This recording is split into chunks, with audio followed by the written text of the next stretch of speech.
भाजपा नगराध्यक्ष दिवंगत अनूप भगेरिया के बेटे इशू भगेरिया ने छिड़ावा थाने में नगर पालिका के पार्षद योगेंद्र कटेवा के खिलाफ धोखाधड़ी की शिकायत दर्ज कराई है। रिपोर्ट में आरोप लगाया गया है कि पार्षद ने धोखाधड़ी कर 30 लाख रुपए ऐंठ लिए।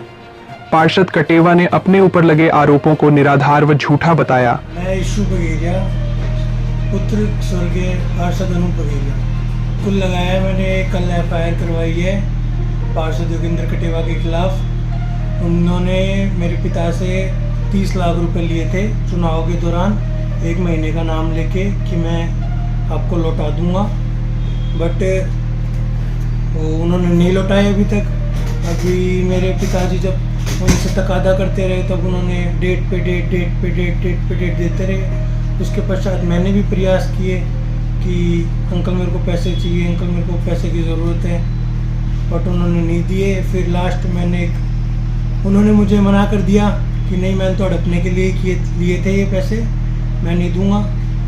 फिर मेरे पिताजी बीमार भी हो गए, तकादा करते रहे उनसे, बट नहीं, कुछ नहीं हुआ बिल्कुल, क्योंकि 30 लाख रुपए आज के दिन छोटी रकम है नहीं। और उनसे तकादा करते रहे बट उन्होंने नहीं दिए। और मेरे पिताजी जब बीमार हो गए उसके बाद में व्हील चेयर पर भी जाके आए, उनके पास व्हील चेयर पर बैठे भी गए हैं कि मेरे को पैसे की ज़रूरत है, मेरे को बहुत ज़्यादा ज़रूरत है, बट उन्होंने नहीं दिए पैसे। और वो मानसिक डिप्रेशन मान लो, आप कुछ भी मान लो, बीमार हो के उनके कैंसर हो गया लास्ट में, फिर वो नहीं रहे। उन्होंने मुझसे लेटर भी लिखवाया एक 7 अगस्त को, जब वो DSM हॉस्पिटल में एडमिट थे, कि बेटा तू ये ऐसे लेटर लिख। उन्होंने बाद में साइन किए उस लेटर पे कि ये काम आएगा तेरे योगेंद्र कटेवा के खिलाफ, बट उन्होंने नहीं आज तक कोई। मैंने परिवाद भी दिया था थाने में पहले, बट उस परिवाद का अभी तक कुछ हुआ नहीं एक्शन। फिर लास्ट मेरे को हार के FIR करवानी पड़ी थी। पार्षद ने अभी तक कोई जवाब नहीं दिया है मुझे तो यही बोलते हैं कि मेरे को पैसे नहीं दिए, बट पैसे के बीच में 3 गवाह भी थे। एक तो श्रीकांत जी हलवाई के भतीजे आलोक हलवाई थे, एक मेरे चाचा अनुज भगेरिया थे, एक अशोक जी गोयल थे। इनके समक्ष पैसे दिए गए हैं, गवाह भी है मेरे पास, बिल्कुल है मेरे पास, रिकॉर्डिंग भी है, और भी सबूत है। वो मैं पेश भी करूँगा आगे, कोर्ट में भी करूँगा, आपको मीडिया प्रभारी को भी दूंगा, सबको थाने में भी दूंगा। मेरे पास रिटर्न में भी है, सारी कंप्लेंट्स है मेरे पास, जो सबूत मेरे पास है वो मैं सारे पेश करूँगा। मैं मेरे हक के पैसे चाहता हूँ, कुछ ना कुछ, कोई भी जो भी है एक्शन लिया जाए। नहीं, मेरे पिताजी से तो उन्होंने उधार ही लिए थे, 1 महीने का नाम लेके लिए थे, ऐसी कोई बात नहीं है। और 3 जनों के समक्ष लिए थे, वो गवाह है, उनसे भी आप बातचीत कर सकते हैं, उनकी गवाही भी ले सकते हैं। ये है कि पिछली बार हमने आमने सामने चुनाव लड़ा था, मैंने और अनूप भगेरिया, तो मैंने उनको उनके घर में हराया, तो वो इस बात की खिज निकाल रहे हैं। और पैसे का तो सवाल ही नहीं उठता, पैसे इनके पास कहाँ से आए इतने पैसे, और पैसे की बात करते हैं, कोई सबूत नहीं, कोई बात नहीं, लेकिन ये खुद अपनी खिज है वो निकाल रहे हैं, और कुछ नहीं है।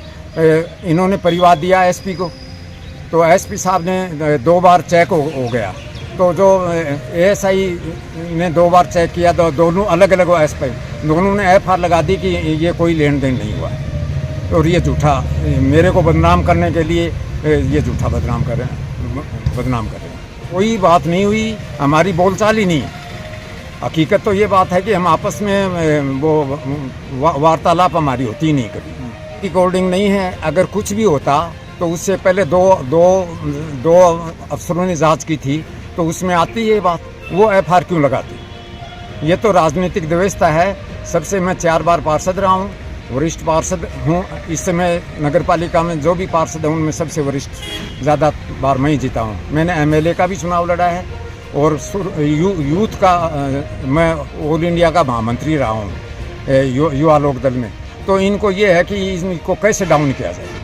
ये कोई भी BJP से, ये स्वार्थ वाले आदमी हैं, कोई भी पार्टी से नहीं जुड़े रहते। जहाँ इनका स्वार्थ होता है वहाँ ये बात करते हैं। और झूठी बातें करते हैं, कोई सच्चाई नहीं होती। पूरा चिढ़ावा जानता है कि ये किस सोच के आदमी हैं, क्या क्या करते हैं, ब्लैकमेलर हैं और कुछ नहीं। वो कैंसर से मरे हैं, ऐसी कोई बात नहीं है। उससे शुरुआत से ही वो बीमार हैं, उससे पहले भी बीमार थे, चुनाव लड़ने से पहले भी वो बीमार थे। तो ये इस बात में कोई सच्चाई नहीं है। ये मुंबई तक हुआ है, महात्मा गांधी में एडमिट रहे हैं और हर जगह जाया है, वहाँ से हर जगह से इनका यही जो असली सोच है वो यही है कि मेरी छवि खराब करना। लेकिन ये इस बात की सच्चाई आ जाएगी सबके सामने, पहले भी आई है, 2 बार जांच होने के बाद पहले भी आई है, इस बात में भी सच्चाई है। और मैं भी मेरे कानून सम्मत जो भी कानूनी राय लेके मैं भी इस बात का प्रतिवाद करूँगा कानूनी रूप से।